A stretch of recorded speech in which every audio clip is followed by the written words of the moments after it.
Kedengaran suaranya? Terdengar? Dengan jelas? Oke ya. Ya. Shalom, selamat sore menjelang malam Bapak Ibu yang dikasihi oleh Tuhan Yesus Kristus. Baik yang secara onsite, ya saya menyambut Pak Daniel, Ibu Esther, ya Saudara Dedi, dan saya juga menyambut Bapak Ibu yang ada di secara online, ya. Ada Pak Yakob, selamat bergabung, Ibu Eni, Pak Yohanes Bambang, dan rekan yang lainnya, ya, Ibu Lera. Kita bersyukur bahwa kita boleh berjumpa kembali di dalam kelas Departemen Preaching, yaitu kita memulai seri baru, dalam hal ini adalah 10 perintah Allah. Mari kita berdoa kepada Tuhan, kita minta pertolongan Tuhan terlebih dahulu di dalam kelas pada sore malam hari ini. Mari kita berdoa. Bapa di dalam surga, kami mengucap syukur kepada Engkau karena Engkau adalah Tuhan yang baik. Engkau Tuhan yang memberikan 10 perintah Allah kepada Musa dan kepada orang Israel sekian ribu tahun yang lalu. Dan ini pun kami akan pelajari bersama-sama. Dari pelajaran ini kami menjadi orang yang semakin baik, semakin memahami maksud dan apa yang Tuhan mau dalam kehidupan kami. Tuhan, berdoa untuk hamba-Mu yang menyampaikan dan setiap kami yang mendengarkan, baik secara online maupun secara onsite, kiranya melalui kelas ini kami semakin mengerti kebenaran firman Tuhan untuk kami lakukan dalam kehidupan kami sehari-hari. Terima kasih Bapak, di dalam nama Tuhan Yesus kami telah berdoa dan mengucap syukur. Amin. Ya, Bapak Ibu yang dikasih oleh Tuhan Yesus Kristus, kita belajar 10 perintah Allah ini di dalam 4 kali pertemuan. Ya, waktu Tuhan memberikan 10 perintah Allah kepada setiap kita, di situ kita melihat bahwa Tuhan bukanlah pribadi yang egois atau yang ingin mengekang manusia, tetapi Tuhan ingin mengajarkan kepada kita mengenai kasih. Ya. Slide berikutnya, mungkin diklik ke bawah. Klik ke bawah ya. Ya. Nah, kalau kita membaca 1 Timotius 1 ayat 5 sampai 6, dikatakan oleh firman Tuhan, tujuan nasihat itu ialah kasih yang timbul dari hati yang suci, dari hati nurani yang murni, dan dari iman yang tulus ikhlas. Tetapi ada orang yang tidak sampai pada tujuan itu dan yang sesat dalam omongan yang sia-sia. Jadi waktu Tuhan memberikan 10 perintah Allah, Dia ingin memberi kepada kita, yaitu pendidikan, ingin melatih kita menjadi manusia yang berkarakter, manusia yang punya kepribadian yang agung. Waktu kita menaati firman Tuhan, maka kita menjadi orang yang bukan saja menyenangkan hati Tuhan, tetapi juga menikmati kebahagiaan dan penghiburan terbesar, serta menghasilkan sumber terbesar bagi diri sendiri dan bagi orang lain. Ya, nah kalau kita melihat di dalam kehidupan umat manusia, sesungguhnya ada hukum yang lama yang kita pernah dengar, yaitu adalah hukum Hammurabi. Ya, hukum Hammurabi itu adalah hukum tertua di dunia di Mesopotamia. Ya, Hammurabi adalah seorang raja yang memerintah pada kira-kira 200 tahun sebelum Abraham. Ya, tapi Musa mendapat 10 perintah Allah 3.400 tahun yang lalu dari sekarang. Ya. Sementara kita melihat di dalam Hammurabi ini, ya, Hammurabi ini ada lebih dahulu 500 tahun sebelum ada 10 perintah Allah. Nah, jadi kalau kita melihat Hammurabi ini adalah sebuah hukum, ya, bahwa hukum ini diwahyukan oleh Dewa Matahari. Silakan masuk, silakan datang. Dan Hammurabi mendapat satu tablet dari Dewa, yaitu mengajarkan kepada murid-muridnya, rakyatnya, pejabatnya di Mesopotamia, begitu. Ya. Kemudian kalau kita melihat kembali di dalam hukum-hukum yang ada di dunia, misalnya kita belajar yaitu deklarasi daripada hak asasi manusia dari PBB. Nah, sesungguhnya hukum 10 perintah Allah ini mempengaruhi akan negara-negara di seluruh dunia. Sehingga kita bisa melihat bahwa hukum 10 perintah Allah ini kita bisa belajar banyak. Dan 10 perintah Allah ini itu memberikan sumbang asi kepada hukum hak asasi yang terdapat dari PBB. Ya, kita bersyukur bahwa 10 perintah Allah ini mempengaruhi Amerika, Belanda, Inggris, Perancis, Jerman, Spanyol, dan banyak negara-negara di dunia. Ya, kita bisa melihat bahwa misalnya seperti kalau kita melihat di dalam hukum Taurat mengenai kepemilikan, mengenai hak asasi manusia, ya, kita melihat mengenai hak akan pendidikan, hak di dalam kesamaan umat manusia. Nah, ini dipengaruhi oleh 10 perintah Allah. Jadi kita bicara mengenai hukum 10 perintah Allah adalah memang bukan yang tertua, tetapi adalah hukum yang diberikan kepada umat manusia oleh Tuhan sendiri. Karena itu sangat penting bagi kita untuk mempelajari akan 10 perintah Allah ini. Bapak Ibu yang dikasih oleh Tuhan Yesus, slide berikutnya. Bisa klik ke bawah? Ya, terima kasih. Ya. Nah, kalau kita melihat di dalam 3 sifat Allah, ya, yaitu sifat Allah yang berkaitan dengan hukum Taurat ini, Tuhan itu adalah Allah yang baik, ya. Allah yang bajik, kebajikan Allah. Dia juga adalah Allah yang kudus, dan dia juga adalah Allah yang benar, the righteousness of God. Jadi Roma pasal 7 ini, Paulus mengatakan bahwa dalam hukum Taurat kita melihat 3 sifat Allah. Kita bisa melihat kebajikan Allah, kekudusan Allah, dan kebenaran Allah. Ya. Slide berikutnya. Iya. Nah, Bapak Ibu yang dikasih Tuhan Yesus, waktu kita menjadi orang Kristen yang taat kepada hukum-hukum Allah, maka pikiran kita berfokus kepada kehendak Allah. Sehingga kita tidak hanya berpikir mencari uang, materi yang banyak, atau materi saja. Ya, ada orang yang miskin, tetapi jiwanya anggun. Tapi ada juga orang yang kelas tinggi, jiwanya bobrok. Ya, maka ada orang mengatakan ada orang kerdil dilahirkan di istana, tetapi ada malaikat, ada orang seperti malaikat dilahirkan di kandang sapi. Sebuah pepatah mengatakan Socrates, pemikir Yunani yang sangat pintar, has the face of a cloud and the soul of a god. Dikatakan Socrates ini orang Yunani, Bapak Ibu. Ya, dia tidak punya wajah yang tampan, tapi banyak orang di zaman dia mau menjadi daripada Socrates. Dikatakan bahwa dia orang yang mukanya seperti badut, tapi jiwanya seperti dewa. Ya, jadi maksudnya adalah bahwa waktu kita taat kepada hukum Tuhan, maka kita belajar menjadi orang yang berfokus kepada kehendak Tuhan dan mempermuliakan nama Tuhan. Ya, slide berikutnya. Terima kasih. Nah, Bapak Ibu yang dikasih oleh Tuhan Yesus, kalau kita belajar mengenai hukum, kita mungkin berpikir seperti ini. Oh iya, hukumnya banyak. Saya dikendalikan, dikondisikan, diatur, dikekang tanda kutip. Ya, tetapi kalau kita belajar mengenai hukum, misalnya di sini saya ada gambar perempuan yang langsing. Perempuan yang langsing, apa yang dia lakukan? Waktu dikasih makanan, ini makan ini deh, begitu ya. Perempuannya nggak mau makan, takut gemuk nanti. Dia menjaga dirinya, padahal tidak ada larangan. Tetapi dia menjaga dirinya untuk apa? Untuk hidupnya lebih bagus.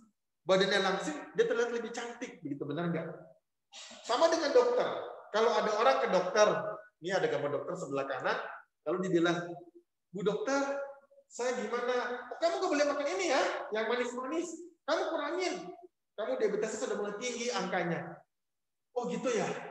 Kamu nggak boleh makan yang mengandung gula, minuman boba, es teh manis, donat, semua permen apa yang manis-manis kamu nggak boleh makan. Oh iya ya dok. Sepertinya dikekang ya, diatur ya.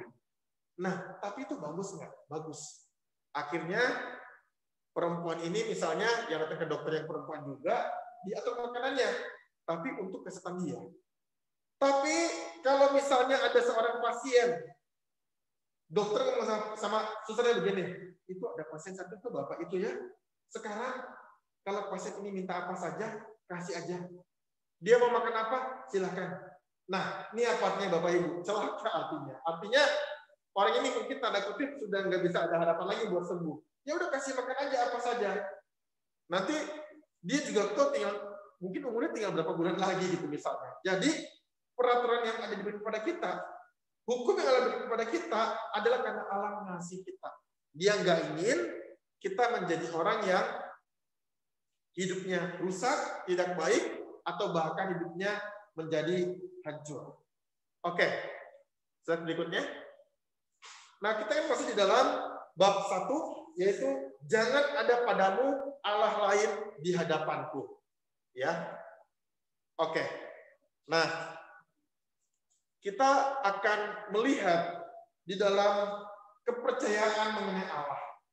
Bapak Ibu dikasih Tuhan Yesus, kalau bicara mengenai percaya Allah, kita akan melihat beberapa hal yang sulit.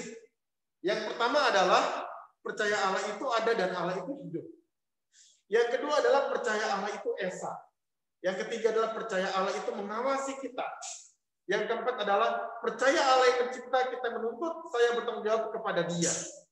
Nah, ini adalah hal yang penting Bapak Ibu. Nah, kemudian waktu kita belajar mengenai hal ini, kita tahu bahwa kita harus memecahkan masalah mengenai ateisme. Ateisme itu adalah tidak percaya ada Allah, atau mungkin percaya Allah tidak ada.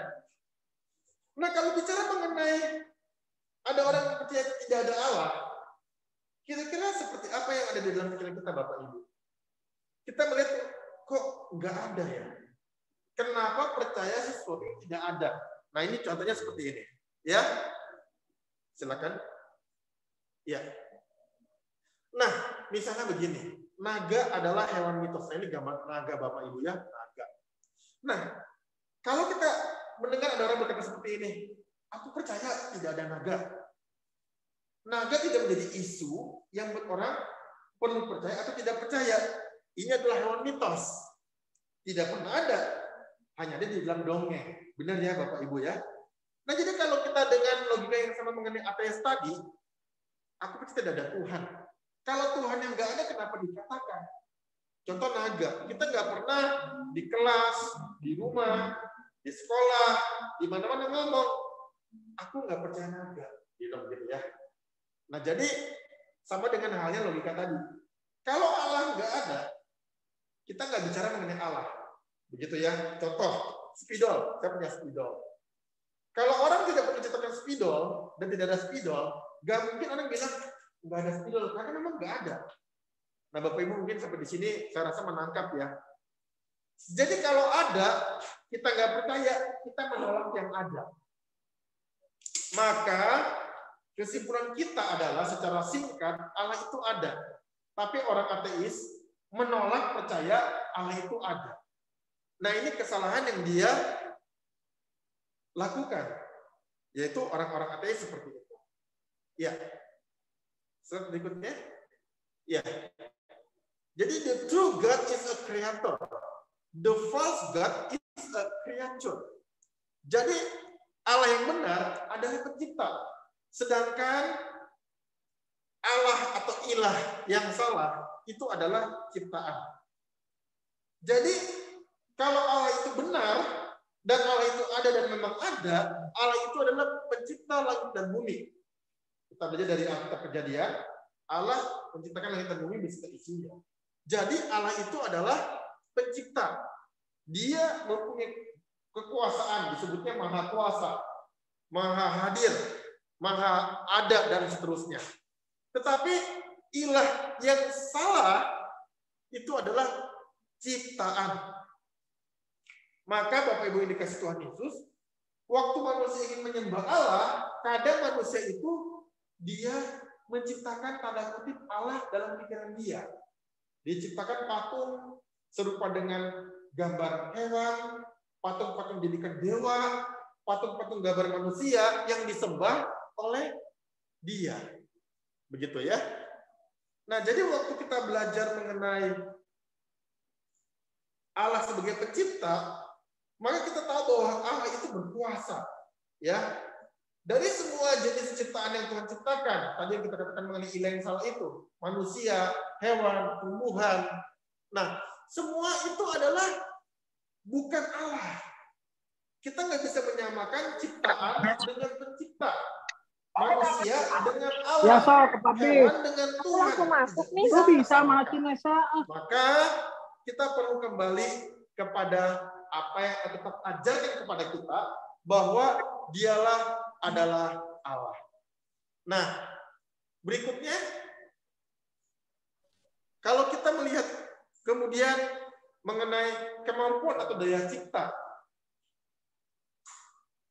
Bapak Ibu dikasih Tuhan Yesus, ada seorang yang bernama Vincent van Gogh. Dia adalah pelukis gambar atau lukisan yang disebut sunflowers, bunga matahari. Ini orangnya dilukis pada tahun 1888 sampai 1889 kira-kira. Nah, ini adalah mengenai daya cipta. Manusia diciptakan sesuai dengan gambar dan rupa Allah, dan manusia punya daya cipta, Bapak Ibu. Bayangkan, lukisan ini hanya berukuran 80 kali 100 cm. Hari ini dijual seharga 39 juta US dollar. Mungkin kira-kira ratusan miliar begitu ya. Satu lukisan aja. Nah, inilah bicara mengenai daya cipta. Jadi manusia mempunyai daya cipta tapi terbatas. Allah pencipta punya daya cipta yang tidak terbatas. Nah, kita sedang belajar mengenai Allah sang pencipta.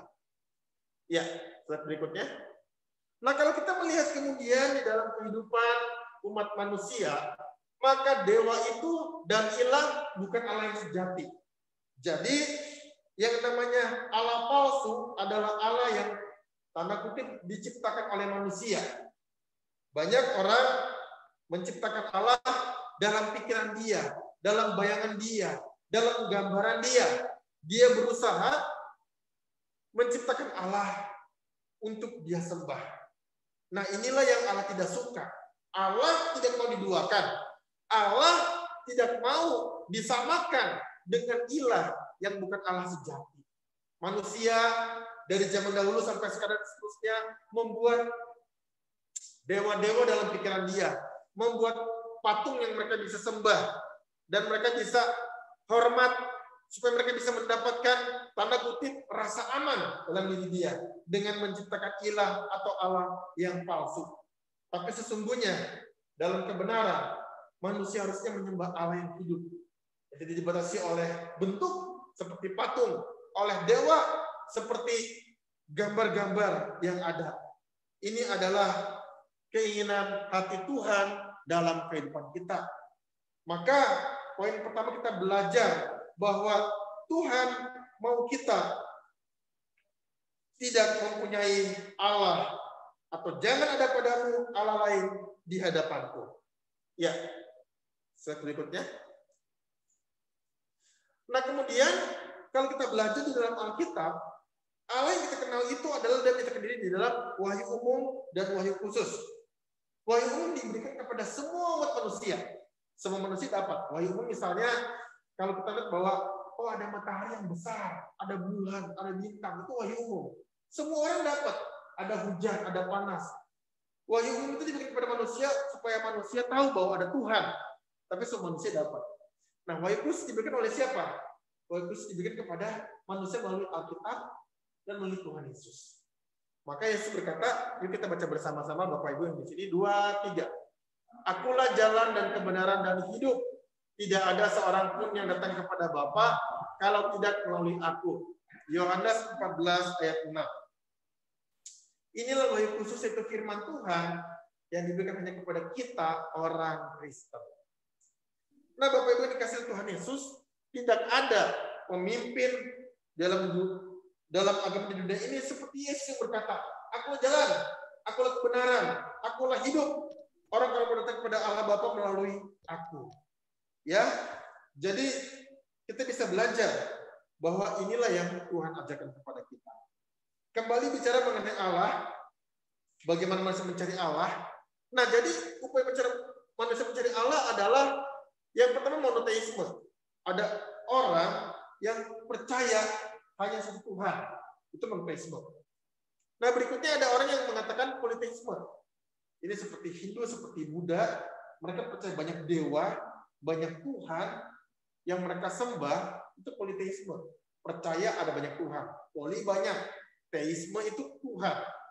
Nah, yang ketiga adalah deisme.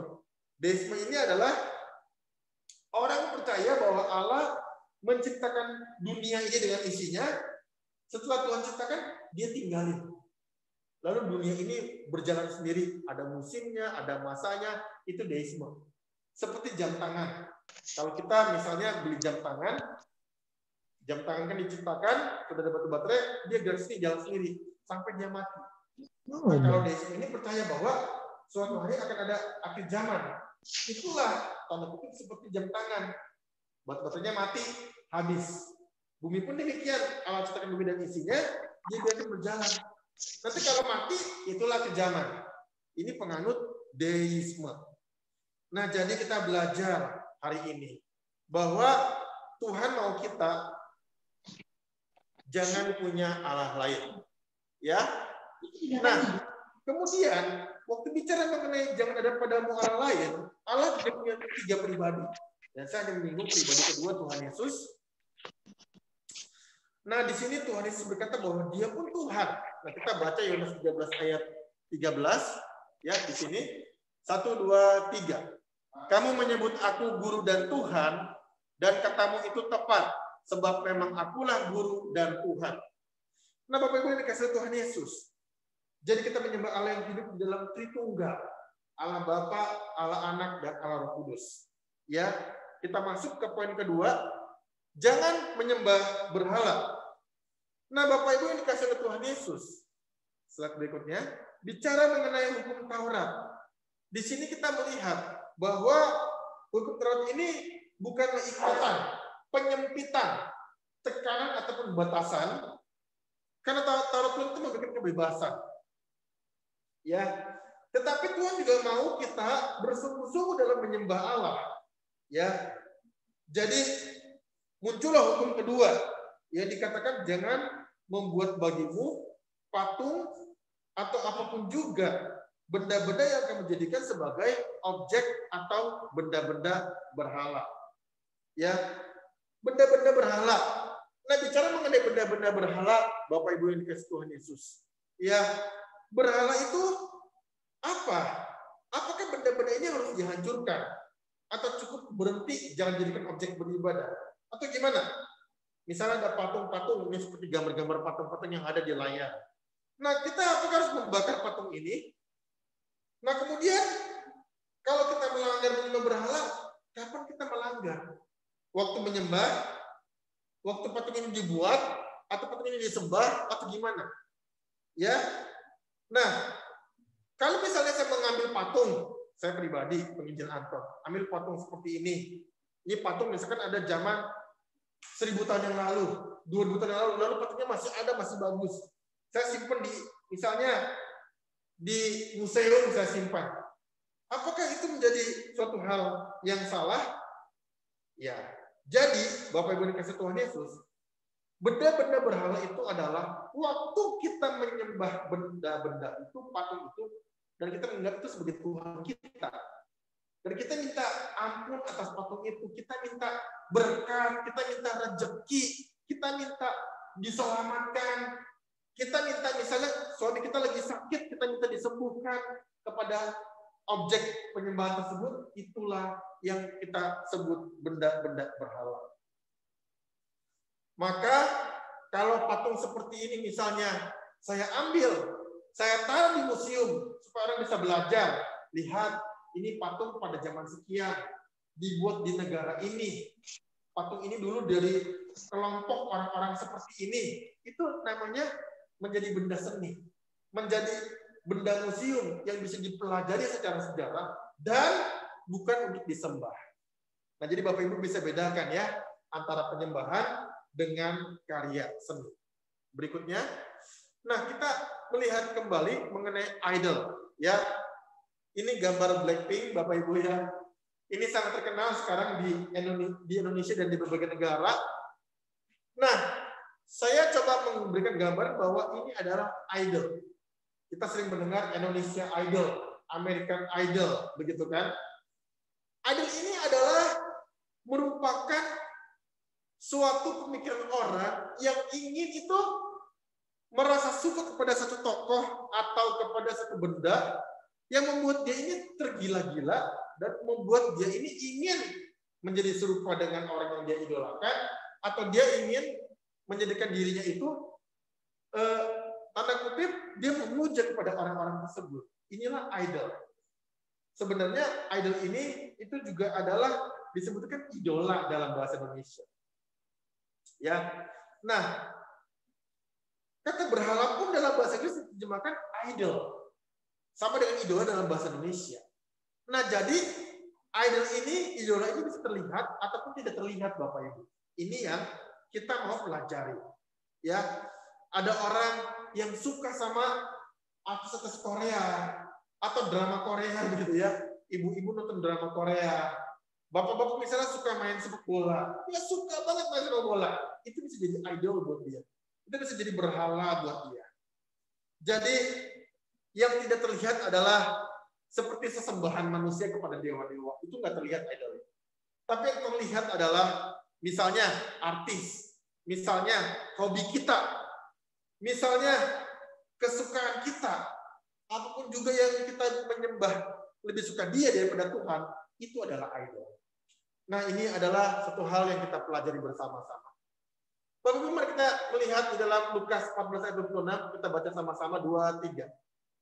Jikalau seorang datang kepadaku dan dia tidak membenci bapaknya, ibunya, istrinya, anak-anaknya, saudara-saudaranya laki-laki atau perempuan, bahkan nyawanya sendiri, ia tidak dapat menjadi muridku. Nah, Bapak Ibu, ini ketentuan Yesus buat kita. Yesus dengan tegas mengatakan bahwa orang harus mengutamakan Tuhan dalam hidupnya. Ini yang Tuhan mau, Bapak Ibu. Jadi ini Yesus ajarkan kepada kita, ini prioritas dalam hidup kita, gitu loh. Ini sesuatu hal yang Tuhan mau. Ungkapan membenci saudara-saudaranya itu maksudnya adalah leave the comfort, tinggalkan zona nyaman. Maka orang Kristen yang sungguh-sungguh mereka utamakan Tuhan. Memang mereka perlu bekerja, mereka perlu berkeluarga, mereka perlu studi dan melakukan aktivitas, tapi utamanya itu Tuhan dalam kehidupannya. Ya, jadi inilah yang kita pelajari pada malam hari ini. Slide berikutnya. Bapak Ibu yang dikasih oleh Tuhan Yesus Kristus, ya. Kemudian berikutnya ada hal yang kita mau pelajari. Waktu Tuhan berkata di dalam Keluaran 25, jangan sujud menyembah kepadanya atau beribadah kepadanya, ini mengenai ilah tadi. Sebab Tuhan Allahmu adalah Allah yang cemburu, yang membalaskan kesalahan Bapa kepada anak-anaknya, kepada keturunan yang ketiga dan keempat dari orang-orang yang membenci Aku. Nah, Keluaran ini bilang bahwa Tuhan membalaskan kesalahan Bapa kepada anak-anaknya. Nah, kalau kita baca Yeskiel 18 ayat 2, mungkin bisa satu orang bukakan Yeskiel 18 ayat 2 di dalam Alkitab. Ya, kita membaca sama-sama. Yeskiel 18 ayat 2. Yeskiel 18 ayat 2. Orang yang berbuat dosa itu yang harus mati. Anak tidak akan turut menanggung kesalahan ayahnya dan ayah tidak akan turut menanggung kesalahan anaknya. Orang benar akan menerima berkat kebenarannya dan kefasikan orang fasik akan bertanggung atasnya. Jadi ayat ini mengatakan bahwa dosa kesalahan ayahnya tidak turun kepada anaknya. Nah, loh, kok terbalik ya? Kok berbeda ya? Nah, di sini dikatakan oleh Keluaran pasal 25, kesalahan Bapak dibalaskan kepada anak-anaknya. Yeskiel berkata, tidak. Kesalahan Bapak, kesalahan Bapak. Kesalahan anak. Loh, kok Alkitab bisa kontradiksi ya? Berbeda ya?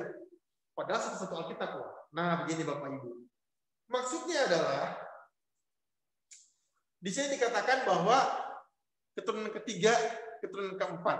Ya, misalnya satu keturunan itu katakanlah satu generasi 30-40 tahun orang hidup. Ya, jadi kalau kalimat-kalimat ini dikatakan mungkin kali 3 kali 4 mungkin 120 tahun, 110 tahun ya. Nah, tapi dalam bahasa asli diterjemahkan bukan masalah keturunan ini, tetapi maksudnya kepada generasi demi generasi. Bahkan dikatakan kepada beribu-ribu generasi. Maksudnya begini, Tuhan akan memberkati orang percaya yang taat sampai seterusnya. Kalau ayah ibunya taat, anak-anaknya akan taat. Kalau ayah ibunya tidak suka ke gereja, tidak suka beribadah, anak-anaknya pun tidak akan beribadah kepada Tuhan. Ya, maka kita perlu mengajarkan keluarga kita mengenai menyembah Tuhan. Oke, Bapak-Ibu kasih Tuhan Yesus, dulu pernah ada orang yang disebut The Great Atheist. Ini gambarnya. Robert J. Ingersoll dan Egon C. Ingersoll. Ini adalah orang-orang ateis yang dari tempat ke tempat adakan seminar mengenai ateis. Mengajak orang di Amerika untuk tidak menjadi percaya Tuhan. Mereka setiap waktu berkeliling kota berpidato melawan Tuhan, melawan kitab suci. Ya, ironisnya adalah dua orang ini adalah anak pendeta Bapak Ibu. Kenapa? Ini kisah nyata Bapak Ibu, ini kisah yang terjadi di Amerika. Karena dua orang ini, papanya itu pendeta, suka mabuk, suka marah-marah, pukulin anak, pukulin istri, hidup nggak beres, tidak suci, tidak sopan, tidak jujur, tidak santun, dan tidak dipimpin oleh Roh Kudus. Jadi mereka berdua ini lihat papanya pendeta seperti itu, akhirnya benci sama Tuhan. Akhirnya mereka berdua ini pergi keliling kota, pergi keliling seminar-seminar untuk mengajak orang menjadi ateis, disebut sebagai The Great Atheist, atau orang-orang ateis yang terbesar pada zamannya. Bapak Ibu yang terkasih, waktu kita belajar mengenai hukum kedua ini, jangan ada padamu ya ilah lain atau jangan menyembah berhala. Maka mari kita memuridkan keluarga kita. Ajaklah istri, anak kita, suami kita, keluarga kita untuk hidup di dalam menyembah Allah yang benar. Ya, slide berikutnya. Nah, kalau kita melihat berikutnya ketika Allah bilang, jangan menyembah berhala. Tuhan mau kita melihat sebagai Dia adalah Tuhan atau Allah yang cemburu. Kecemburuan itu adalah hal yang normal. Misalnya Bapak Ibu di sini atau seorang bapak punya istri. Dia nggak ingin istrinya pergi dengan pria lain. Tentu saja. Nah, jadi kecemburuan ada batasnya. Kecemburuan bukan iri hati. Iri hati lebih bersikap egois. Tapi cemburu terjadi karena dalil kebenaran. Di mana setiap orang harus memelihara hidupnya. Memelihara pasangannya. Dan ini adalah kita cemburu dalam rangka tidak melanggar dalil-dalil kebenaran dan berbuat salah. Kita harus menjadi orang yang membela kebenaran dan kebaikan bagi semua orang. Nah, jadi ketika Allah bicara adalah Allah yang cemburu, Allah ingin kita punya batas. Ini menyembah Allah, tidak boleh menyembah yang lain. Tidak boleh menyukai sesuatu lebih daripada menyukai Tuhan. Menyembah sesuatu lebih daripada menyembah Tuhan. Ya kalau menyembah hanya kepada Tuhan. Tetapi kalau kita suka atau hobi boleh, tapi dalam ada batasnya. Kalau sudah berlebihan itu bukan jadi hobi, itu jadi ilah, jadi idol dalam kehidupan kita. Tadi mengenai patung karya seni saya sudah bahas bahwa kita perlu melihat yang mana yang adalah karya seni, yang mana yang dibuat patung atau disembah oleh manusia. Ya. Nah, kemudian kita melihat bahwa kenapa ada orang bisa menyembah berhala? Kenapa orang bisa menyembah patung? Ini adalah pekerjaan setan. Lucifer adalah malaikat yang jatuh dalam dosa. Dikatakan oleh firman Tuhan, engkau yang tadinya berkata dalam hatimu, aku hendak naik ke langit, aku hendak mendirikan tataanku membatasi bintang Allah, dan aku hendak duduk di atas bukit pertemuan jauh di sebelah utara. Yesaya 14 ayat 13. Di sini adalah iblis yang menyamar, ingin disembah. Dia menjadi setan yang membawa manusia menyembah berhala. Ya. Yang terakhir adalah ini gambar BTS ya. Beberapa waktu lalu sangat terkenal bagaimana contoh misalnya McDonald bersama dengan BTS bikin McDonald kartonnya itu gambar BTS gitu loh. Dibeli sampai orang ngantri sekali. Nah, inilah yang disebut dengan idol. Ya. Bapak Ibu yang dikasihi Tuhan Yesus, kita bisa refleksi hari ini. Baik Bapak Ibu secara onsite maupun secara online. Apa yang menjadi berhala bagi hidup kita? Apakah pasangan kita? Apakah anak kita? Apakah uang kita? Apakah pekerjaan kita? Apakah motor atau mobil kita? Apakah hobi kita? Mari kita bersama-sama melihat Tuhan tidak mau diduakan. Tuhan mau disembah sebagai Allah yang utama dalam kehidupan kita. Tuhan mau kita mengutamakan Dia dan tidak menduakan Dia. Bapak Ibu, kalau kita melihat ada orang menduakan, dulu mungkin rasanya jarang. Sekarang umum, ya pacaran ganti-ganti, pacaran sampai 5-10 pacar dalam waktu bersamaan. Atau misalnya kalau ada orang yang dia sudah menikah, dia cerai, ganti lagi istri, ganti lagi suami. Mungkin itu merasa umum. Tetapi kalau kita belajar dalam firman Tuhan pada malam hari ini, kita kembali kepada Alkitab. Apa berhala kita? Apakah kita sudah menjadikan sesuatu yang kata kita itu paling penting dalam hidup kita? Itu sudah jadi berhala bagi kita. Zaman sekarang Bapak Ibu, misalnya HP mungkin jadi berhala kita Bapak Ibu. Kita lihat HP setiap hari, kita lihat WhatsApp, lihat YouTube, lihat Facebook, dan seterusnya, itu mungkin bisa jadi berhala buat kita. Atau mungkin kita punya sesuatu yang kita suka, ya ada orang hobinya mancing, mancing terus begitu ya, ada kesempatan mancing. Saya pernah tinggal di Makassar, ada satu bapak yang potong rambut, dia mancing kemana-mana, ya ke pulau, ke sungai. Nah, jadi bagaimana? Jadi kita perlu melihat, kalau kita sudah punya kecenderungan hati menyukai hal tersebut dibanding Tuhan, itu sudah berhala. Jadi, Bapak Ibu dikasihi oleh Tuhan Yesus, kita bisa berefleksi dalam hidup kita. Sudahkah kita mengutamakan Tuhan dalam kehidupan kita? Sudahkah kita memfokuskan diri kita untuk menyembah Tuhan? Maka 2 perintah pertama dalam 10 perintah Allah merupakan 2 hal penting dalam kehidupan kita. Ini yang Tuhan jadikan nomor 1 dan nomor 2, dan Tuhan mau sungguh-sungguh katakan, ini penting, ini wajib dilakukan, ini mutlak. Maka Tuhan berkata, jangan ada padamu Allah lain, dan jangan menyembah berhala di dalam kehidupanmu. Ketika Tuhan bicara mengenai jangan ada berhala, zaman dulu itu patung. Zaman dulu itu dewa. Zaman dulu itu anak lembu emas. Tetapi zaman sekarang, kita lihat bahwa iblis bekerja dengan giat, maka berhala itu bisa jadi macam-macam. Bisa jadi pasangan kita, bisa jadi hobi kita, dan seterusnya. Ini kita perlu awas diri. Ini kita perlu memeriksa motivasi diri kita.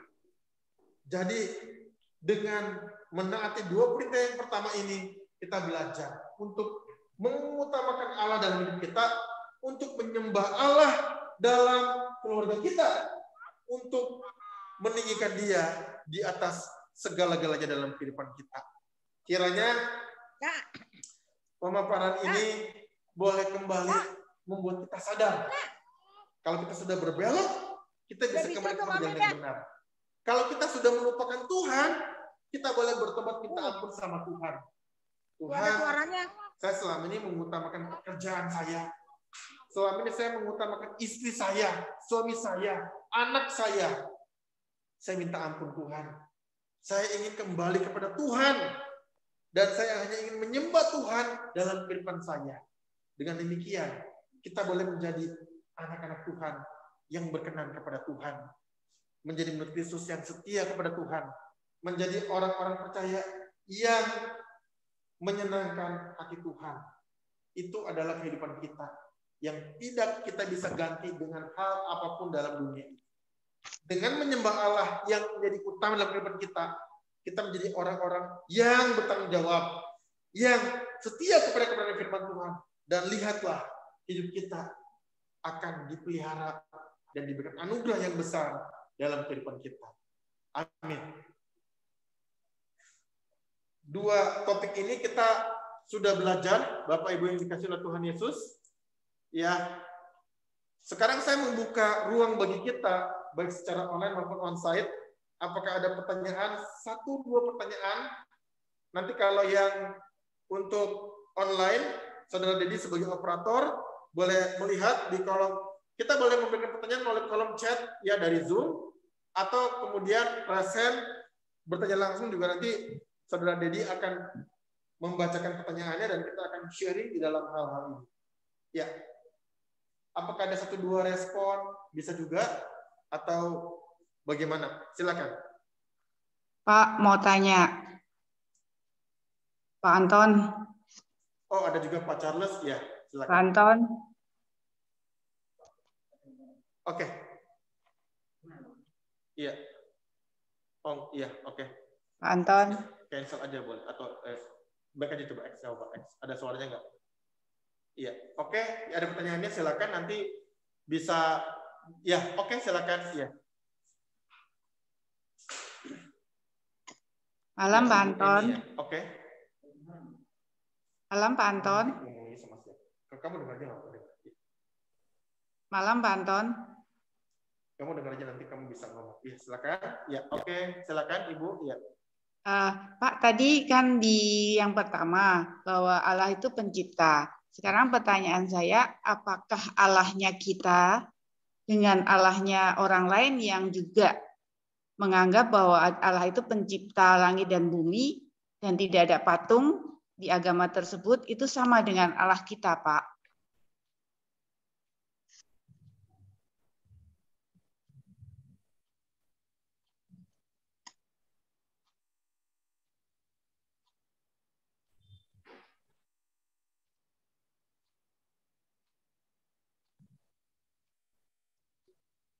Halo Pak. Pertanyaannya kurang begitu jelas tadi, ya. Tadi pertanyaannya kurang gini. Jelas, atau Pak Ya, bisa coba ini kan? Ya. Pertanyaannya adalah, sorry. Pertanyaannya adalah, apakah Allah kita dengan Allahnya orang lain yang juga sama mengakui bahwa Allah itu pencipta langit dan bumi dan tidak ada juga penyembahan berhala di dalamnya, itu sama dengan Allah kita, Pak? Penyembahan dengan Allah lain sama dengan Allah kita? Iya. Apakah suara saya kedengaran? Bisa dengar Pak. Ya, oke. Silakan. Ya, gimana Pak Charles? Ya, Ibu ini tadi maksudnya penyembahan Allah kita itu penyembahan yang bagaimana Pak? Ya. Bisa dengar ya? Ibu Su, ulangi Bu, maaf. Jadi apakah Allah yang kita sembah ini yang sama-sama dengan Allah pencipta langit dan bumi sama dengan Allahnya orang lain yang juga mengakui bahwa Allah dia itu juga pencipta langit dan bumi. Sedangkan mereka juga tidak ada penyembahan berhala. Kita juga tidak ada penyembahan berhala. Apakah Allahnya kita sama dengan Allahnya mereka? Itu pertanyaannya. Oke, iya, saya sudah dapat ya. Terima kasih Ibu Eni. Ya, oke. Ya, makasih baik Pak. sekali Bapak Ibu ya. Apakah Allah yang kita sembah sama dengan Allah yang agama yang sembah? Ini bagus. Ya. Jadi begini. Ketika masing-masing orang menyembah Allah, mereka katakan bahwa Allah mereka itu benar ya. Kita bilang Allah kita itu tunggal. Nanti kepercayaan ada yang bilang Allah itu esa, cuma satu. Nanti ada lagi yang bilang, oh enggak, Allah itu dewa, ada ratusan dewa, ada ribuan dewa. Kita sembah. Mereka sama. Nah, jadi begini. Jadi menurut pemahaman Alkitab, waktu kita bilang Allah itu benar, Allah yang kita sembah, Allah itu menyatakan dirinya kepada kita. Allah itu menyatakan dirinya kepada kita melalui dua wahyu, wahyu umum dan wahyu khusus. Nah, inilah yang membedakan. Artinya, Allah yang benar itu harus Allah yang menyatakan dirinya, bukan Allah yang manusia cari. Ketika manusia cari Allah, maka bisa akan sangat berbeda sekali dengan apa yang Allah nyatakan kepada diri kita. Sekali lagi ya. Jadi manusia-manusia ini menyembah Allah. Ada agama A, agama B, agama C, agama D, agama E, dan seterusnya. Nah, Allah itu yang benar itu adalah harus Allah yang mewahyukan dirinya kepada kita melalui Alkitab.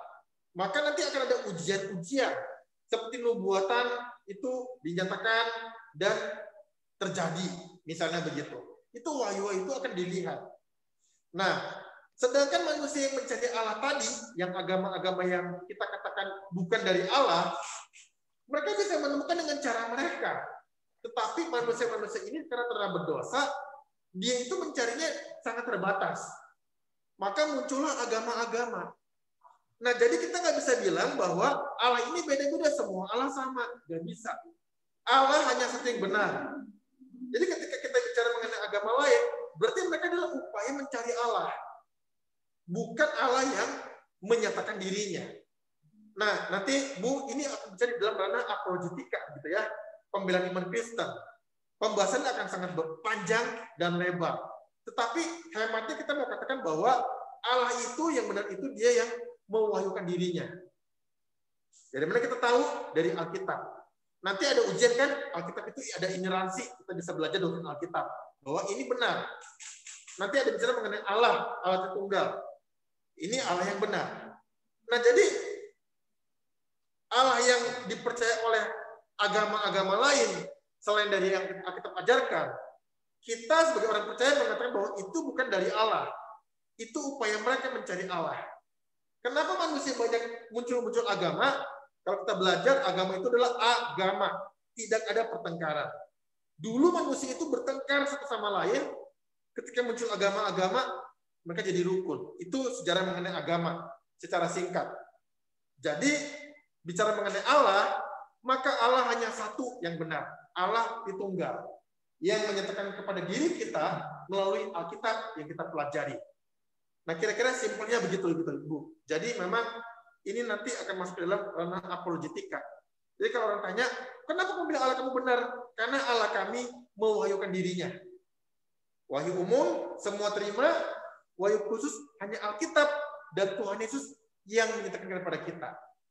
Ya, nanti jadi ini akhirnya akan menjadi bisa dikatakan sebagai sebuah subjektivitas. Bahwa kita bilang Allah kita benar. Ya karena memang ini ajaran Alkitab gitu loh, Bu. Jadi kita bicara bukan hanya karena kita merasa benar, tapi karena Alkitab mengajar kita. Karena Tuhan memberi kepada kita pengetahuan mengenai Allah. Inilah teologi. Inilah yang kita pelajari dari pembahasan Alkitab dari waktu ke waktu, begitulah. Kira-kira begini bisa menangkap ya, Ibu ya? Iya, Pak. Iya, oke, terima kasih. Apakah ada satu pertanyaan lagi mungkin? Berkaitan hukum 10 perintah Allah pertama dan kedua, silakan.